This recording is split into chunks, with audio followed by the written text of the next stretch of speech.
I want to introduce Professor Diana Mishkova to you. Diana is the director of the Institute of Advanced Study in Sofia, of which she's also one of the co-founders. She's also a foreign correspondent member of the Austrian Academy of Science and has an honorary doctorate from the Södertörn University in Stockholm. Prior to her current role and during it, she has held various positions, including an associate professorship at the University of Sofia and various lectureships and fellowships at the universities of Freiburg, Athens, Crete, Uppsala, George Washington, the list goes on. I won't bore you. Her most recent book, out with Routledge, Beyond Balkanism, The Scholarly Politics of Region Making, was what brought our network to her work, and we had a session on Balkanism and the consequences of Balkanism as a sort of scholarly construct in the 21st century, and we discussed, amongst other things, Diana's book, which explores the role of the academy in the formation of sort of scholarly regions of study, in particular in Southern and Eastern Europe. She's also edited a number of important volumes, in particular on conceptual history and the historical tradition of Kozelik. Most recently, in 2017, European Regions and Boundaries, a Conceptual History, and slightly earlier in 2014, Regimes of Historicity in Southeastern and Northern Europe. But what she's going to be talking to us about today is her forthcoming book, which is currently under contract with Cambridge University Press, and working title of which is National Byzantiums, Narratives of Empire and the Historiographies of Southeastern Europe. So without further ado, over to you. Thank you very much, Mirella. Thank you very much. I'm very grateful for this opportunity to speak to what looks like a closely knit community of Byzantinists, medievalists, coming on a Friday evening to listen to an exotic topic presented by a historian of the modern and contemporary Balkans. So I greatly appreciate this. I'm personally grateful to Mirella and Alex for taking such good care of me, for organizing for several months this event, and especially I'm very appreciative of the opportunity indeed to present a work in progress in front of you.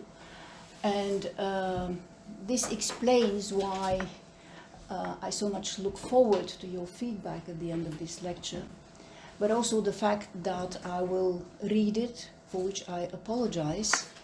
But since my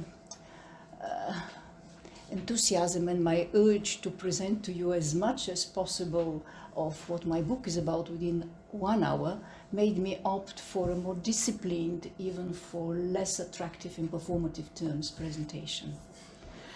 So my book deals with the national interpretations and the impact of the Byzantine Empire and the Byzantine legacy in the historiographies of Greece, Bulgaria, Serbia and Romania, and Turkey is also planned to be included in the near future.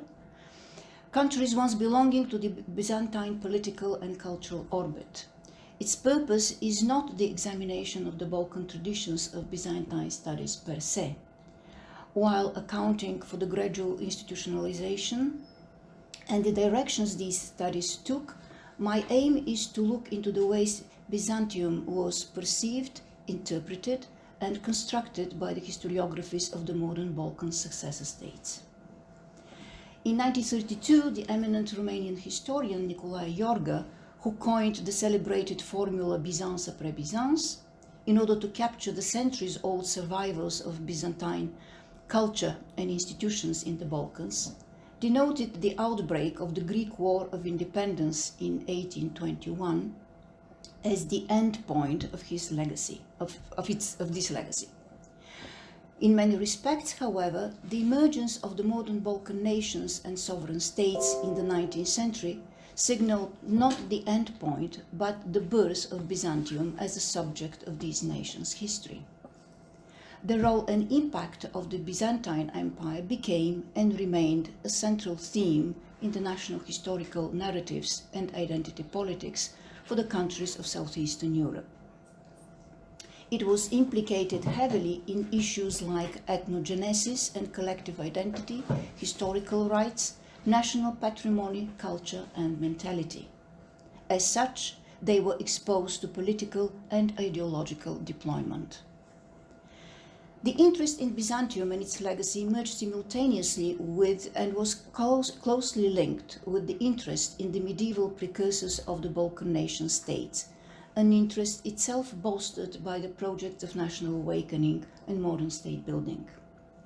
Consequently, Byzantine history and Byzantine studies generally long remained subsidiary to or subsumed under the medieval national histories.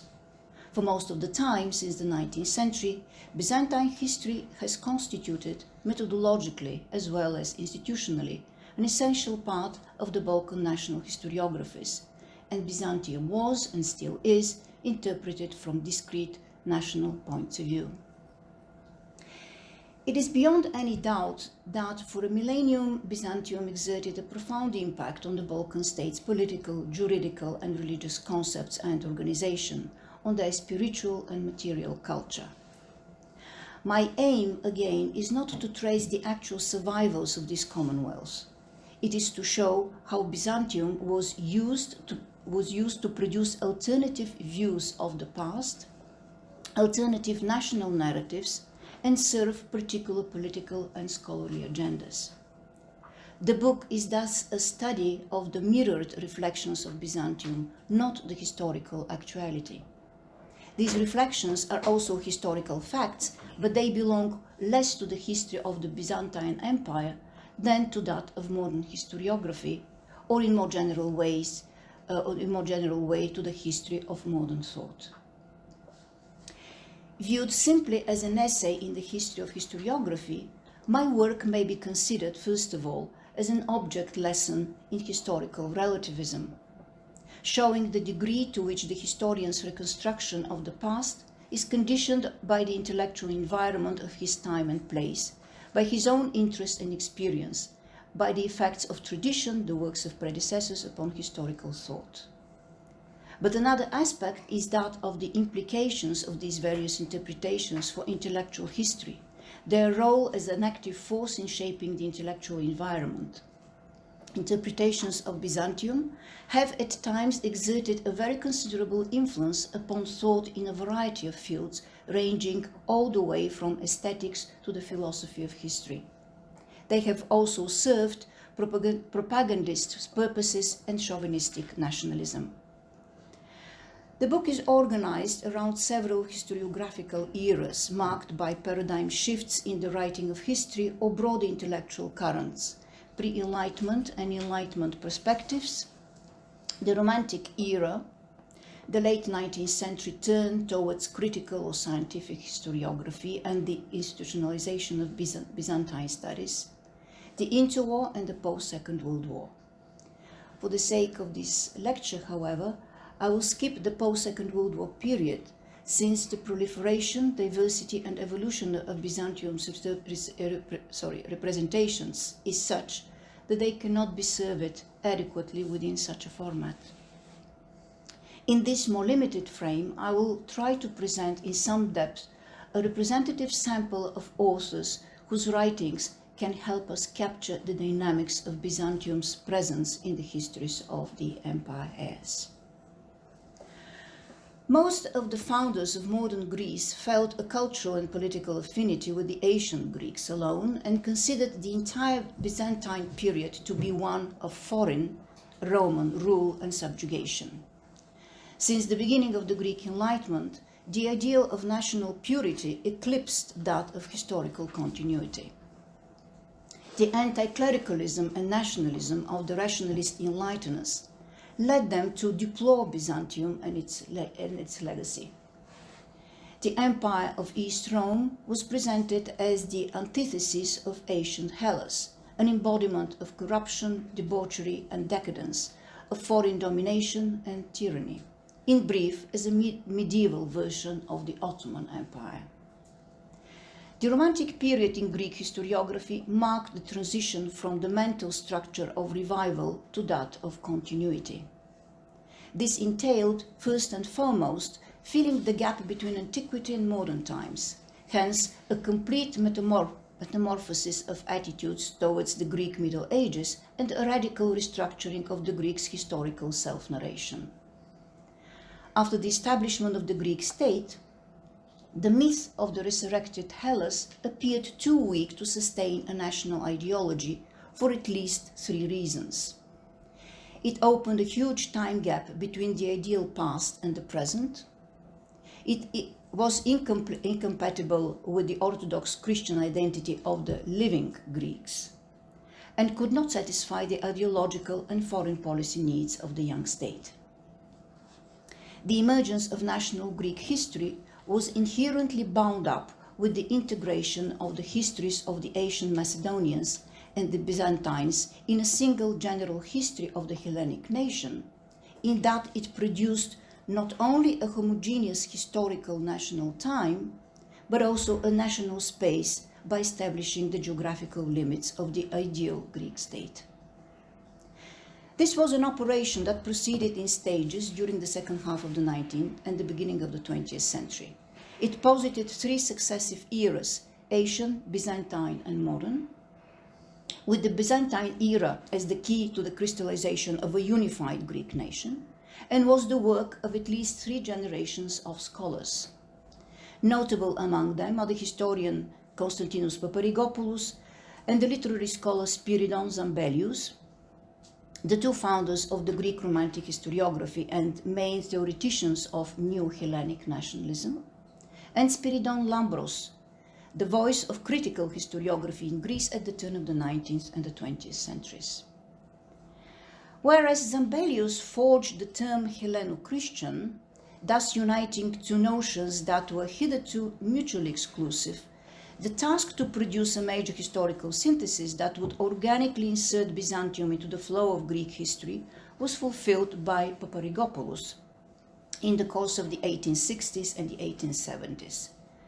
Significantly, however, in the 1840s, Paparrigopoulos was convinced that the history of the Byzantine state was not coterminous with what he called the medieval Greek history, nor was Byzantium considered an integral part of it. Medieval Greek history, he wrote, differs very essentially from Byzantine history. By the 1860s, however, his views turned around following the realization that, I quote, "The true and national history of Hellenism in the Middle Ages is not indifferent to its fate in this century."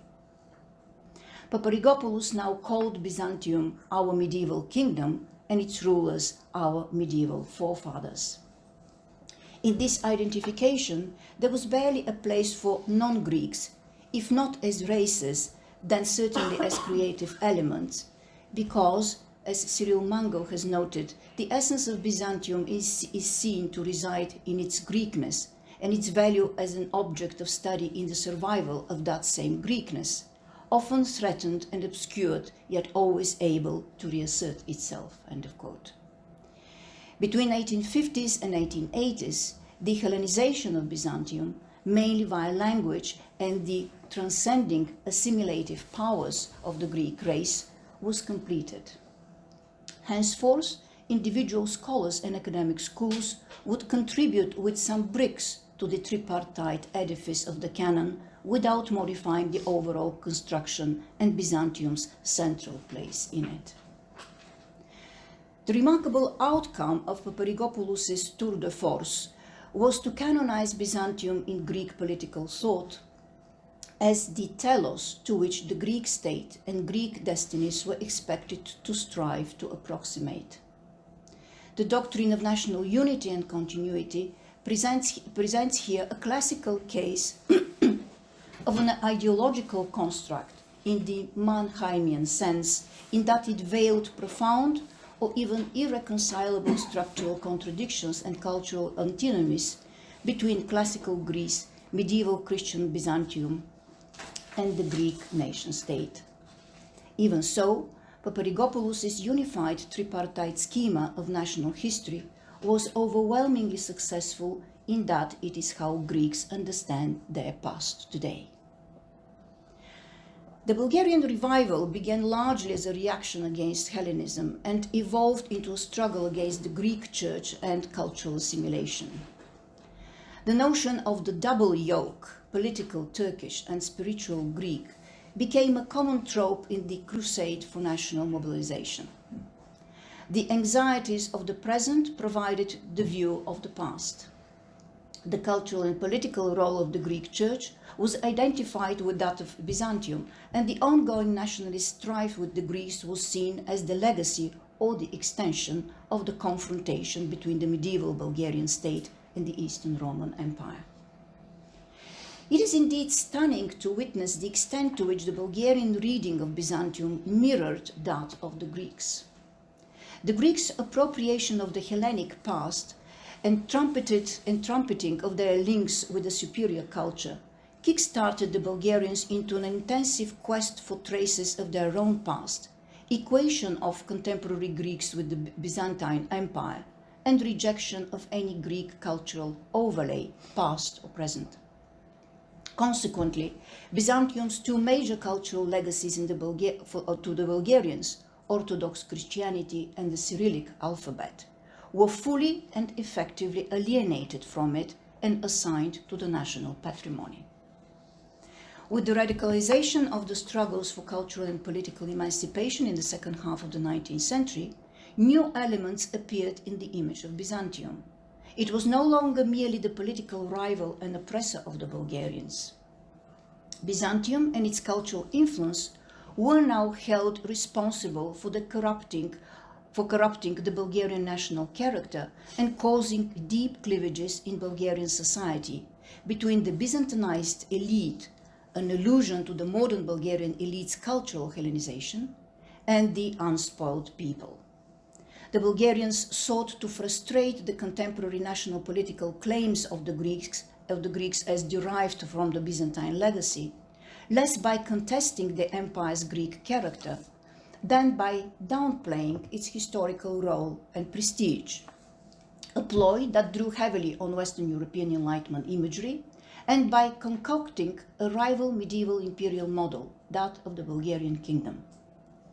Instead of proving that Byzantium was as much theirs as it was Greek, the Bulgarian historians sought to transpose the defects of the empire as contrived by the Europeans onto the modern Greeks.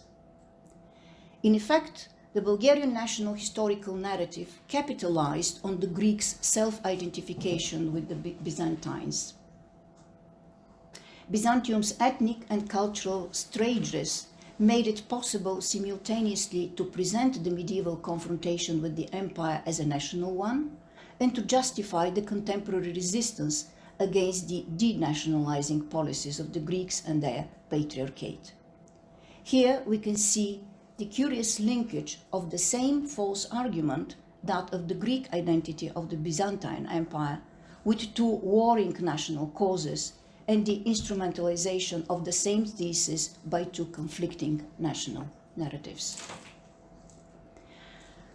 Whereas the Romantic era was decisive in devising the hegemonic interpretations of Byzantium in the Greek and the Bulgarian narratives, it was far less important in the Serbian and the Romanian cases, where critical historiography from the early 20th century onwards made far greater contributions in this respect.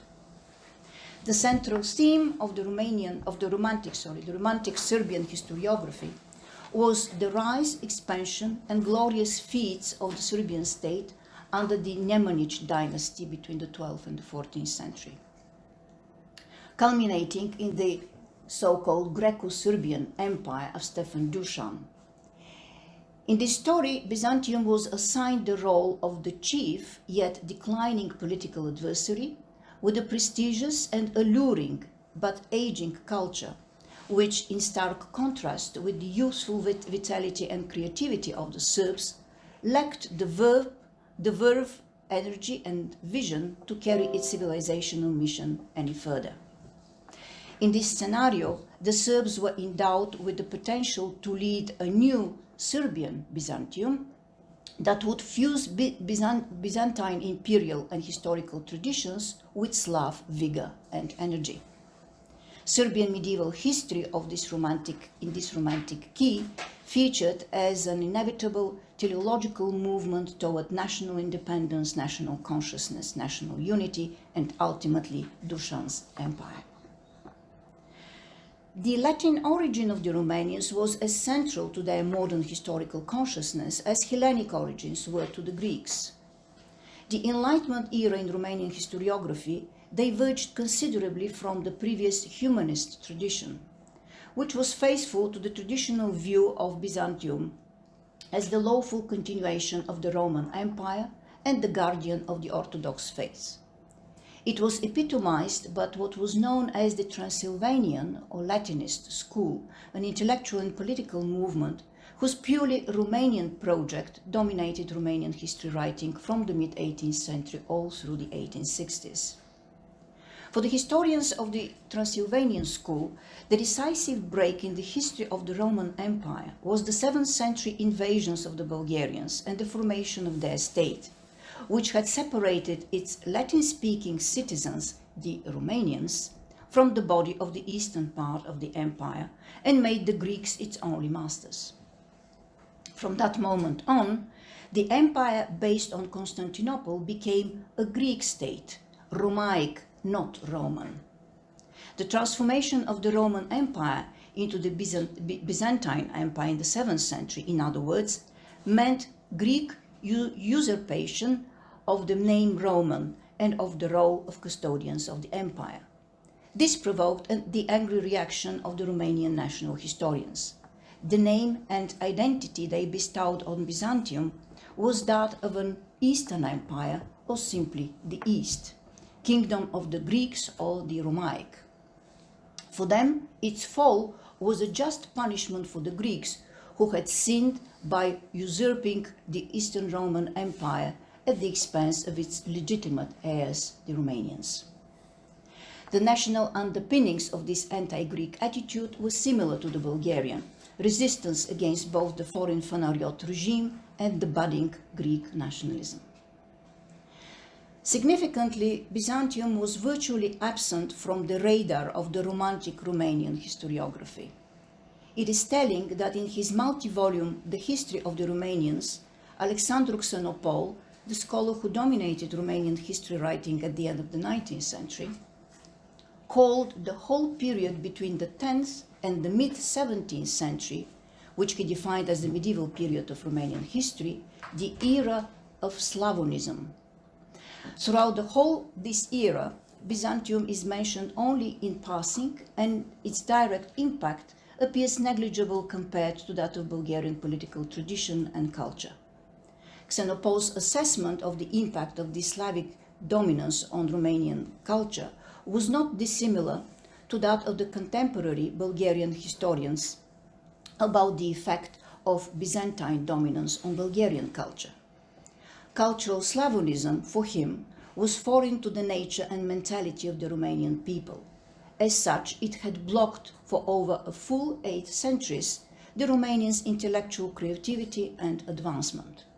Xenopol was perhaps the most outstanding representative of that cohort of Romanian historians who, ever since the Enlightenment, saw the Slavo-Byzantine influence on Romania as the major cause of its inferior position vis-à-vis the Latin West and as having disrupted its organic development as a Latin country.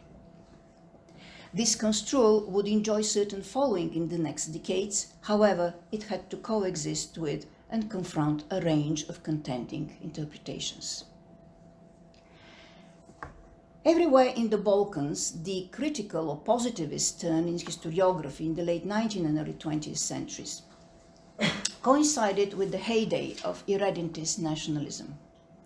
The case of Greece graphically illustrates the extent to which attitudes towards Byzantium changed in accordance with the nation's geopolitical standing. As the signs of impending Ottoman collapse multiplied in the late 19th century, the Greeks' self-identification with the Byzantine Empire grew much stronger than it had previously been. From being the remote seat of their patriarchate and the Ottomans, Constantinople became the focus of the great idea, pursuing the recovery of the imperial capital and reconstitution of the Eastern Empire. Spiridon Lambros, the initiator of the professional Byzantine studies in Greece, believed that, I quote, "any place that has received the influence of Greek civilization is Greece." The Byzantine era was for him the locus of the Greeks' national identity and the original source of the Greeks' desire for national unity. The debacle of 1922 put pay to these ambitions, and Greek scholars had to find new means of formatting claims to continuity, notably by highlighting the similarities between medieval and modern Greek and extolling the earliest extant works written in Demotic. The focus now moved to inquiries into the history of Byzantine art, daily life, folklore, philology, and archaeology. They promoted those cultural traits that were considered to be particularly Greek and manifested the survival of the Greek national identity through the millennia. Thus refurbished, the insistence of Greek historians and the Greek state on their Byzantine inheritance grew, if anything, more strident than ever, and gained institutionalized support through the creation of chairs of history focused on the empire. Their overall approach can be summed up in the words of Konstantinos Amantos, a student of Lambros and a professor of Byzantine history, who stated, "It was only because this Byzantine Empire was based upon the Greeks of Europe and Asia Minor that it was able to confer supreme benefits on European civilization and on a multitude of nations, services comparable with those of ancient Greece." End of quote. The critical school in Bulgarian historiography at the beginning of the 20th century was to a large extent personified by Vasil Zlatarsky, an international authority of medieval Bulgarian history, whose contribution to the foundation of the Bulgarian historical canon was comparable to that of Paparigopoulos to the Greek one. Though grounded in a positivist reading of the sources, much of his three-volume History of the Bulgarian State in the Middle Ages, written between 1918 and 1940, is in fact a remarkably faithful reiteration of the Romantic interpretation of Bulgarian medieval history. First, he obscured the Byzantines' provision to the Bulgarians of the Christian religion and an alphabet attuned to their language by taking this for the development of a unique Slavo-Bulgarian nationhood and culture, casting the missionaries Cyril and Methodius in the role of Slav apostles. At the same time, he railed against the adoption of Byzantine culture by the ruling elites of the First and Second Bulgarian empires and their betrayal of the national ideal. Such an interpretation of Bulgarian history was pervaded by a deep tension between two largely incompatible images of the Bulgarian medieval past: the political and cultural prominence of the First and the Second Bulgarian Kingdom, which the national canon extolled, and their imputed anti-national Byzantine cultural character. The Bulgarian case perhaps best exemplifies the inherent and insurmountable problems of building a national narrative out of imperial material. There was still a long way to go before the claims to the symbolic capital of Byzantium, seen not as Greek but as Slavo-Byzantine, would attempt to redeem the Bulgarian historical imagery from its Procrustean bed. In several ways, the work of Peter Mutovchev, the most important Bulgarian historian and Byzantinist in the interwar period, heralds a break with the erstwhile interpretations. His starting point was the recognition of the deeply mistaken Bulgarian perceptions about Byzantium and its culture. He found their source in the National Revival period, when the fight against Greek cultural assimilation on one hand and the Greek unfounded appropriation of the Byzantine Empire on the other engendered a correspondingly overinflated Bulgarian self-image and a distorted image of Byzantium. Mutovchev embarked with rhetorical power and erudition on rehabilitating almost every aspect of Byzantium's millennial existence.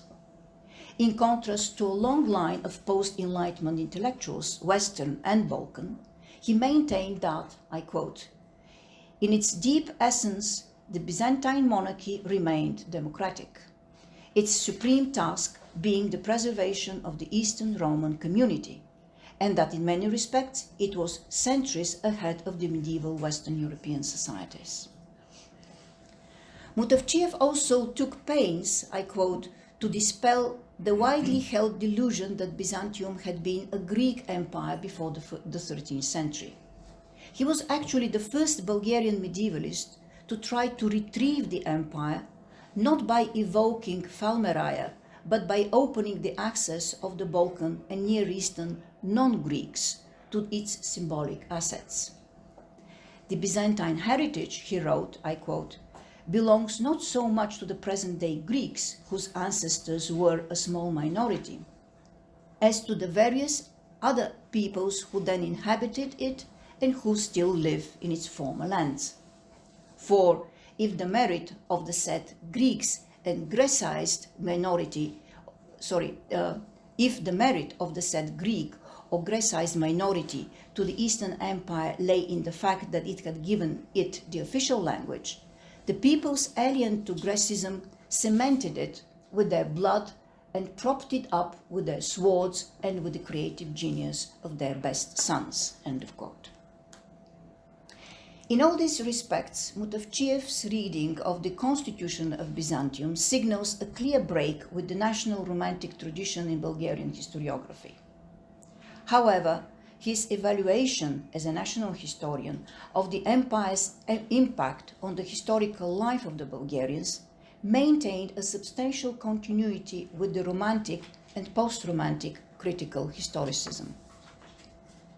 Indeed, Mutavchev took one big step further in this direction, in that he transformed the Byzantine factor into the evil demiurge of all Bulgarian history. In an essay entitled Towards the Philosophy of Bulgarian History and tellingly subtitled Byzantinism in Medieval Bulgaria, he sought to explain what he defined as the strange absence of continuity and consistency in the political and spiritual life of the Bulgarians, which was marked by abrupt turns of might and weakness, contradictions, extremes and crises, unexpected rises and rapid falls. The root cause for this abnormal dynamism of Bulgarian history was, according to Mutavchev, the influence of Byzantinism, meaning the various Byzantine influences on medieval Bulgaria. Due to their proximity to Byzantium, the self-preservation of the Bulgarians and their state, Mutavchev argued, doomed them to constant conflict with the empire. In this conflict, the Bulgarian political and spiritual leaders were forced to borrow deliberately from Byzantium everything to which, according to their understanding, it owed its superiority. The growing political rivalry thus led to growing political and cultural imitation. This process pushed the country onto an unnatural path of development, eliminating the possibility of creating anything healthy and durable. The inorganic nature of this path manifested itself in both the mental and the social condition of the people. In consequence, each upsurge of high culture foreshadowed alienation of the elite from the nation, and each rise contained the seeds of a future fast decay. Bogomilism came to represent the ultimate repudiation of all expressions of this Byzantinism in the political and social life of medieval Bulgaria, and to stand in overt opposition against the Byzantinized Bulgarian state. Unlike most of his predecessors and contemporaries who hailed Bogomilism as the precursor of the European Reformation, Mutavchev saw no creative or constructive ideal underlying the Bogomil's socio-political outlook. He characterized it as a veritable religion of despair, able to subvert and destroy, but not to create, a social philosophy of total negation. This sterility of Byzantinism, it turns out, plagued even its opponents. So, while extolling the cultural and political preeminence of Byzantium, Mutavchev bemoaned its ruinous impact on the Bulgarians as a foreign culture, whose spread had left behind only depravity or ruins. Byzantium thus appeared as the primordial other to the Bulgarians, who had set the pattern and mapped the checkered trajectory of their later development. Following a long-standing historiographic tradition, Mutavchev projected the cultural and political dilemmas of Bulgaria's modern development, especially those emanating from its inorganic westernization, onto the country's medieval past.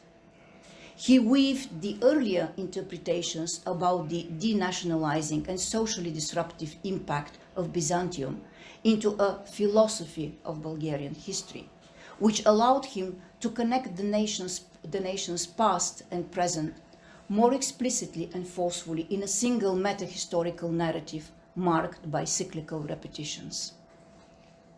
In this narrative, the role of Byzantium in Bulgaria's Middle Ages prefigured that of the contemporary West in the country's modern history, in that it had engendered a tragic split in the nation's social body and psyche and launched a long-term historical process of inorganic imitation and denationalization. Byzantium, in this sense, appeared to the Bulgarians to be the original West. Later academic literature, especially after the Second World War, would revise and mitigate Mutavchev's portrayal of Byzantium as the evil mastermind of Bulgarian history. However, his historical philosophical interpretation continued to exert a strong, diffuse influence both on the popular perception of the empire, standardized in the teaching of history, and on a wide range of academic and quasi-academic literature debating the Bulgarian Zonderweg, or national character. In Serbia, the most subversive and interesting voice in the critical school of historiography was that of Stojan Novakovic, the greatest authority next to Ilarion Ruvarac in the study of the Serbian past at the beginning of the 20th century. His dissenting position, which impacted the interpretation of the role of Byzantium in Serbian history, concerned above all the national consciousness and its relation to state building in the Middle Ages. Novakovic sought to expose the irrelevance of projecting modern notions about nation and state into the past. He directly challenged two myths underpinning the Serbian national narrative.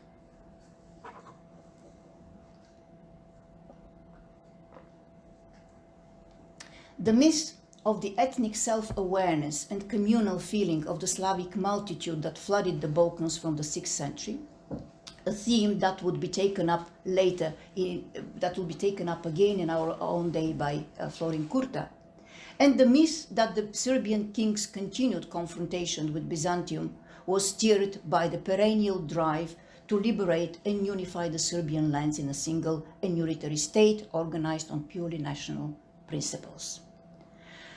Novakovic defied the very idea that the congruence of ethnic and state boundaries was at all relevant for the medieval Balkans, and hence that national unification had anything to do with state interests. The sense of nationality among the masses during the Middle Ages, he wrote, was missing completely. On their part, Balkan monarchs adopted as dogma the imperialist, centralist, and autocratic principles of Byzantium. What mattered for them was the state, the seizure of power, and the existing titles, above all the imperial one, but not the nationality. Consequently, it was the borders between states, whose populations often showed almost no national differences at that time, that had always indicated the borders between their nationalities as well. Similarly to Zlatarsky and Mutavchev, Novakovic thus also implied the existence of a gap between the Serbian people and elite that had been caused by the elite's Byzantinization. But for him, that gap was not caused by cultural alienation, as it was for the Bulgarian historians. For him, a gap had emerged from the non-democratic and non-national principles of the statehood emanating from Byzantium and imitated by its rivals. All of this led Novakovic to conclude that, I quote, "For the needs of our age, we have nothing to learn or resurrect from what the Middle Ages left us. Today we should look at this past only in order to understand the mistakes made and all the examples we must avoid." End of quote. Most Serbian historians, however, were not swayed from their patriotic mission to bring the medieval past to bear on the contemporary construction of the Serbian nation. In the interwar period, the enthusiasm for Byzantine history mounted along with the study of Byzantine law and visual culture. This toned with the Serbs' newfound power as the leading element in the new Yugoslavia and the need for an inspiring multi-ethnic precedent for their new polity. The keen interest in Stefan Dušan's promulgation of Byzantine law and in his expansionism was kindled by the precedent he set for contemporary Yugoslav borders and for further advances into Macedonia. Accordingly, leading historians of the interwar generation, such as Vladimir Čorović and Stanoje Stanojević, were busier delving into the conflicts with late medieval Bulgaria over Macedonia than with the traditional opposition to Byzantium, while presenting 14th century Serbia as worthy successor to an enfeebled Byzantium. The dawn of the 20th century saw the signs of a radical re-evaluation of the place of Byzantium in Romanian culture and history. The interest in Romanian Byzantine themes and the introduction of Byzantine studies as an academic discipline in 1907 evolved simultaneously with the regionalist term in the Romania's political agenda.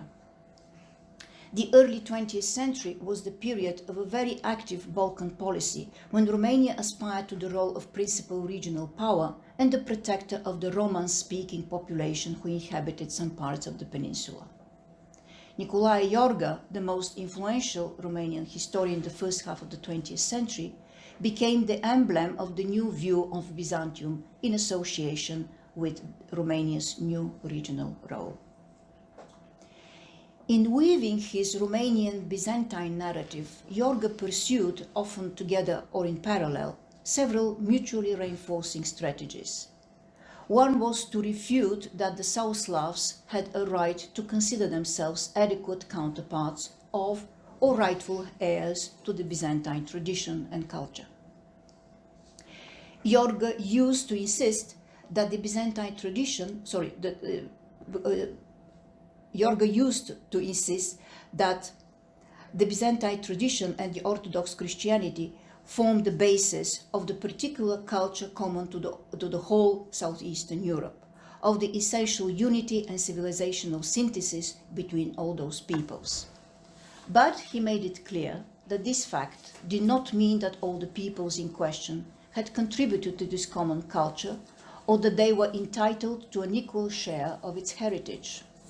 For him, the Serbs and the Bulgarians were converts and imitators, completely lacking an original high culture, nor had they contributed to the salvation of the Byzantine legacy, a role that was devolved upon the Romanians. In a way, Iorga stole Zlatarski's and Novakovic's interpretations concerning the destructive effects of Byzantium on Bulgaria and Serbia and reformulated them to serve his own ends. Another of Iorga's strategies was encapsulated in the notion of Romanité Orientale, as a historical unity bringing under a single national category the Roman-speaking population scattered throughout the Balkan Peninsula and the Romanians north of the Danube. Their Latinism, he argued, continued to live according to the Asian traditions and to nourish the creative power of the Roman element.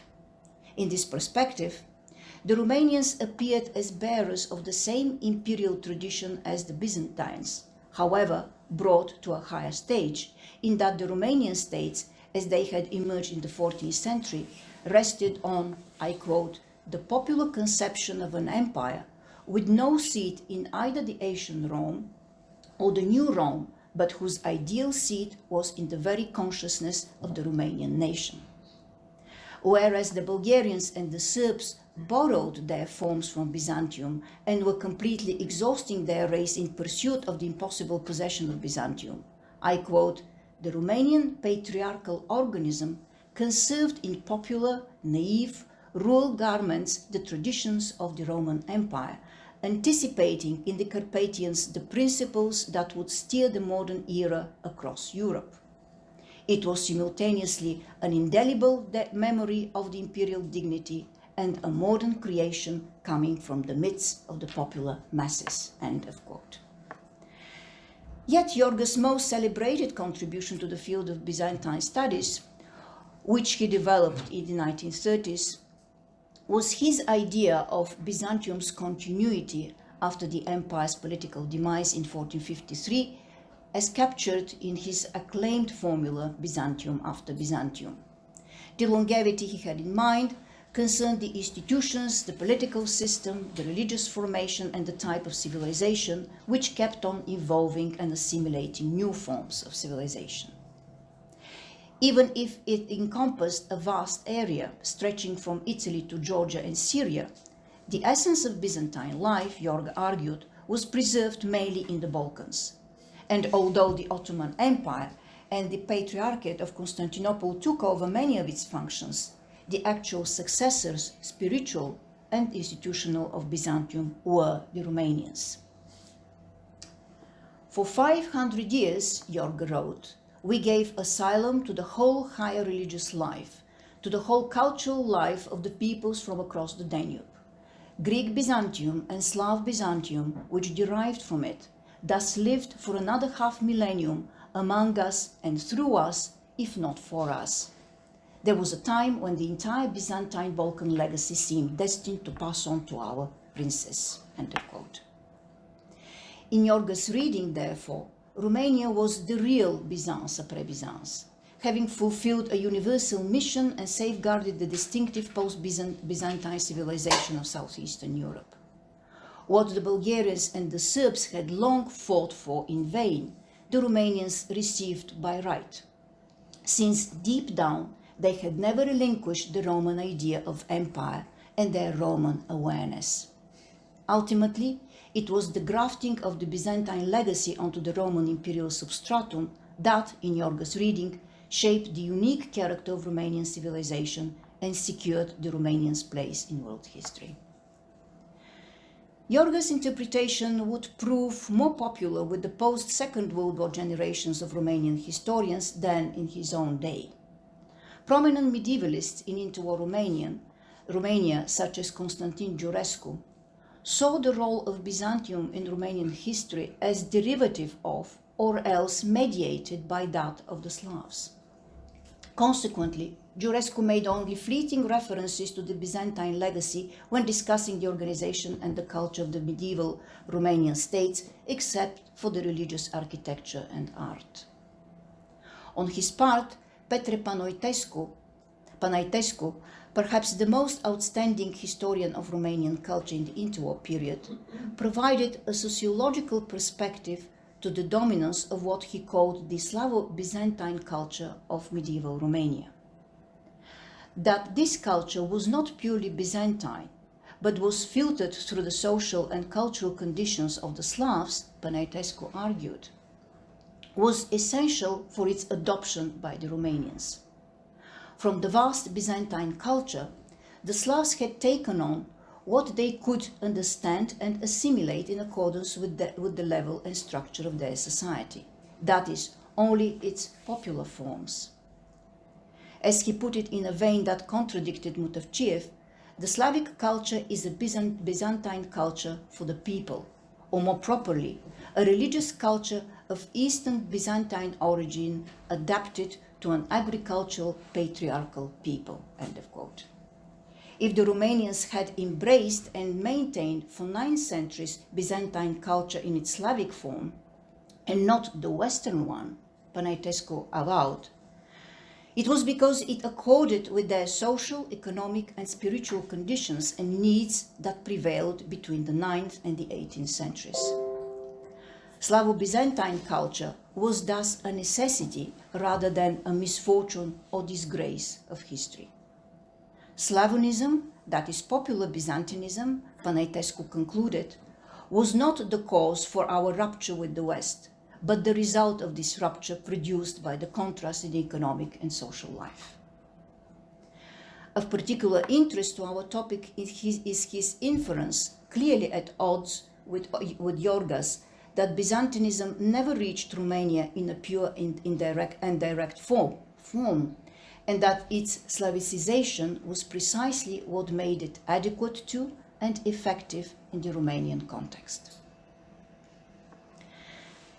As this necessarily rather incomplete and selective overview may have indicated, the diverse ways Byzantium was studied, represented, and instrumentalized in the four countries were heavily dependent on exigencies of cultural politics, contemporary political issues of identity, geopolitics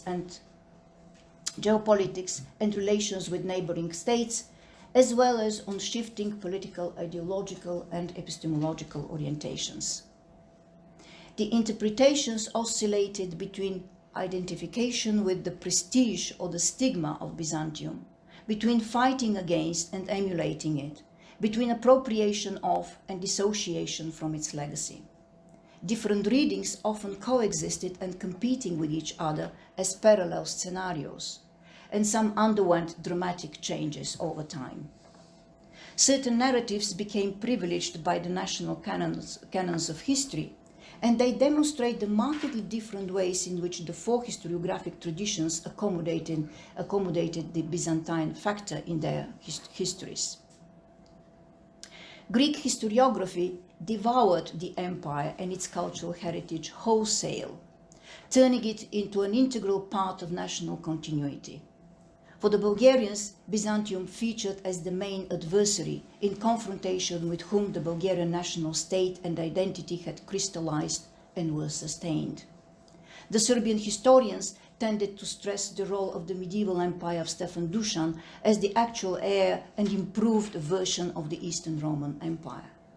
Romania, the latecomer on the Balkan political scene, never relinquished its claims to represent the Latin West in the Byzantine East, and its historiography conceived of Byzantium mainly as a cultural and institutional legacy that had survived, thanks to the Romanians, long after its political extinction.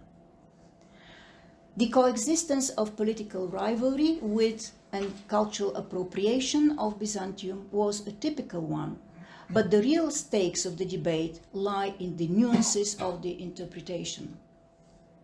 Different sensitivities, often embedded in diametrically opposed political values, became grafted onto the hegemonic national narratives of ethnic continuity, golden age, and cultural agency vis-à-vis Byzantium.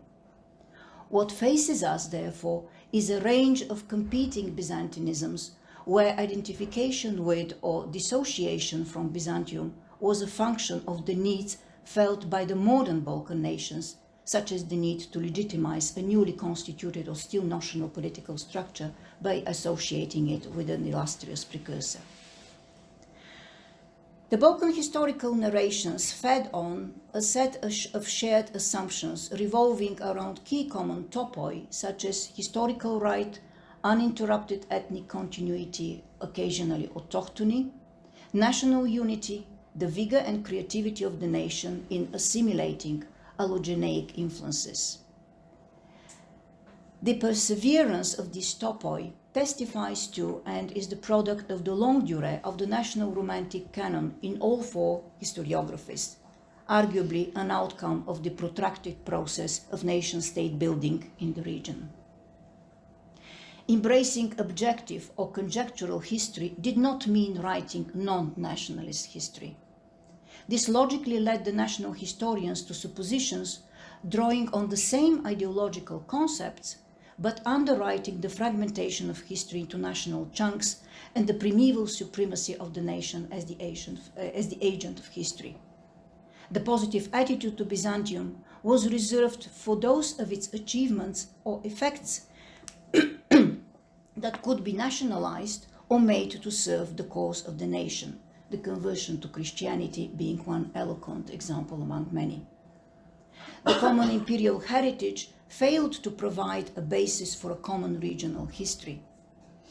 Ironically, the Universal Empire and its ecumenical legacy ended up buttressing discrete national identities and projects.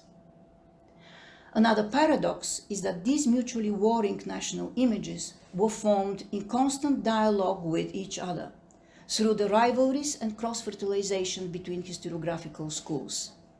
The Bulgarian interpretations more closely mirrored the Greek ones. The Bulgarians' perception of Byzantium as their political and cultural other was largely shaped and recycled as a counter-story of the Greek self-identification with the empire. The Romanian narratives often kidnapped the Bulgarian ones, counter-ethnicizing and assimilating them as an integral part of the Romanian continuity on both sides of the Danube. The Serbian scenarios drew on both the Bulgarian and the Greek narrations by featuring medieval Serbia as both a major rival of Byzantium and the superior, fresh and vibrant recipient of its imperial status. Thus, the place that Byzantium came to occupy in the individual historiographical traditions was to a great extent defined by the continuous negotiations, dialogue, and competition between them. Thank you for your patience.